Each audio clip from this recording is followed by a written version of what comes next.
সুবহানাল্লাহ।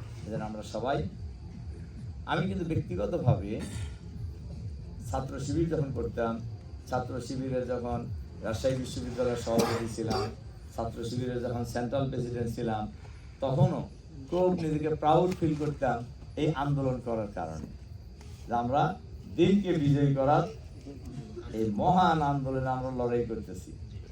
আলহামদুলিল্লাহ। দায়িত্বশীল বাড়ে। এই জন্য আমরা যদি অন্য দলের মধ্যেই আমাদের দলকে মনে করি, তাহলে এখানে বেশি মজা পাবেন না, এখানে বেশি মজা পাবেন। এই যে রাজ্যের এসে বসে আছেন, লাভ আছে কিছু? কোনো লাভ নাই। লড়াই করতে হবে, সংগ্রাম করতে হবে। এই গত 16 বছর এই গ্রামের লোকেরা, এই ইউনিয়নের লোকেরা সবচেয়ে বেশি নির্যাতিত হয়েছে। ঠিক আছে না? এর কারণ হলো, সবাই জানে যে এই ইউনিয়নটা হলো জামাতের ইউনিয়ন, এই ইউনিয়নটা হলো খান সাহেবের ইউনিয়ন। আমাদের আমির সাহেব বলছে না, একেবারে 91 সাল থেকে এ পর্যন্ত যত শ্রেণী প্রকার নির্বাচন হয়েছে, জামাতের প্রার্থী থাকলে এই ইউনিয়নে ফার্স্ট হয়েছে জামাত। ঠিক আছে না? এবং 8 সালে যে নির্বাচন হয়েছে, সেই নির্বাচনে এই সদর ইউনিয়নে সব দল মিলে যা ভোট পাইছে, জামাত তার সাথে ডবল ভোট। মনে আছে কিনা? সিনিয়র লোকদের তো মনে থাকার কথা, ভোটার যারা হয়েছে তাদের হয়তো মনে নাও থাকতে পারে। তো এখন এই ইউনিয়নে জামাতের অবস্থা তার সাথে ভালো না খারাপ? কিরকম ভালো? আমার দৃষ্টিতে অনেক অনেক ভালো, তাই না? ওই সময়তে কাজ করা লাগছে কিছুটা রয়া সয়া, কে কি কয়, কে কখন বাধা দেয়, তাই না? আর বলাও যায় না, আমাদের মুরব্বী বলছে বলাও যায় না। কিন্তু বাংলাদেশে কি এই অবস্থা আছে? এই ইউনিয়নে এই অবস্থা আছে? উল্লাপাড়া ইউনিয়নে আছে না? আলহামদুলিল্লাহ, কোথাও নাই। সম্মানিত দায়িত্বশীল ভাইরা, আপনারা লক্ষ্য করে দেখবেন, সারা বাংলাদেশেই মানুষ কিন্তু পরিবর্তন চাচ্ছে। মানুষ পরিবর্তন চাচ্ছে। কিসের পরিবর্তন চাচ্ছে?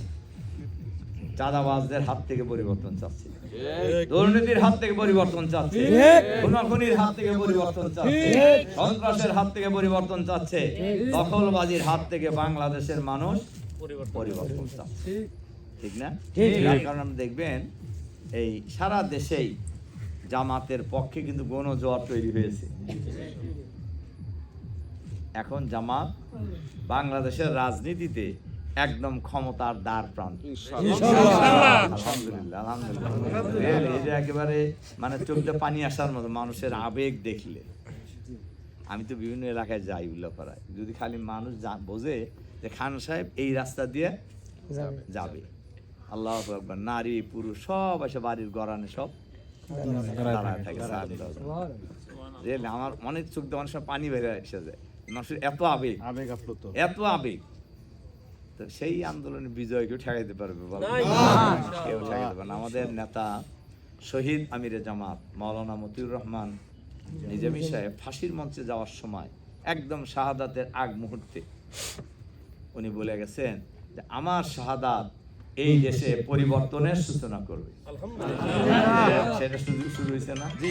দেখেন, আমাদের আমির মাওলানা মতিউর রহমান নিজামী সাহেব উনি যে কয়টা কথা বলে গেছে আর অক্ষর অক্ষর হইতেছে, তখন কিন্তু আমরা বুঝি নাই।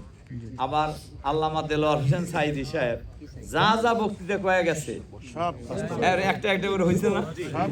বাংলাদেশের 16 কোটি মানুষ গাছের গোড়া ধরে এমন জাগানি দেবে, আর মামুর বাড়ি দিল্লি যা পড়বে, পড়ছে না? তখন আমরা এটা ভাবছি আসলে। দেখেন, আমরা কি তখন ওই সময় ভাবছি? বলেন তো দেখি, যে এরকম একটা ঘটনা হবে, কেউ তো ভাবি নাই, তাই না? তাহলে এটা কে করলেন? একদম ওই জায়গাটা হয়েছে, ইন্নামা আমরুহু ইযা আরাদা শাইআন আয়াকুল লাহু কুন ফায়াকুন।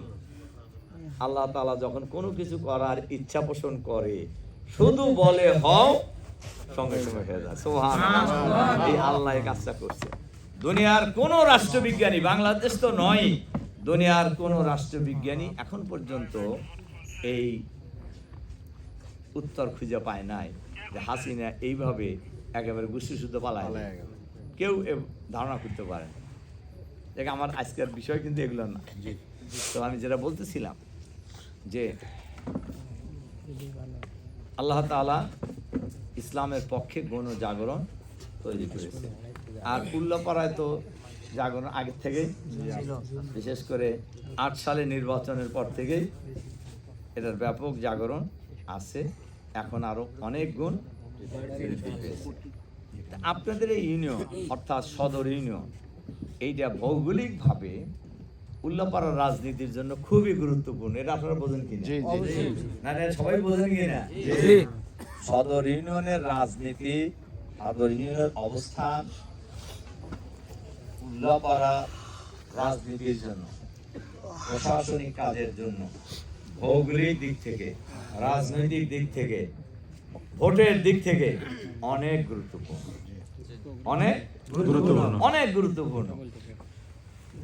এর জন্য আমি এই ইউনিয়নকে অনেক ভালোবাসি। ইউনিয়নের গ্রামে গ্রামে অন্য জায়গার তুলনায় যাওয়া হয় বেশি। দুটো কারণে যাওয়া হয়, একটা হলো মহব্বতের কারণে, আর একটা হলো কাছে হওয়ার কারণে। সুযোগ পাইলেই, যেমন আমি একটা মিটিং শেষ করে খালি সালাম দিয়ে গাড়ি তুলছি, অন্য জায়গায় গেলে এত তাদের আসা দিত আপনাকে আরো আগে আসার কথা ছিল আমার, তাই না? কিন্তু আমার আবার ওই শ্রমিকরা এসে বসে গেছে, আর 200-250 শ্রমিক এসে অগাধ তো 5 কথা না কয়ে তো ওরা আসা যায় না। এখন তো সবাই চায় যে আমি যাই, ওই অন্য কাউকে পাঠায় আর কাম হইতেছে না, বুঝলেন? এটা হয়ে গেছে একটা সমস্যা। আমরা গেছিলাম হলো মাগরিবের নামাজ পড়ছি হলে এতে কি বলে স্থলবৃষ্টি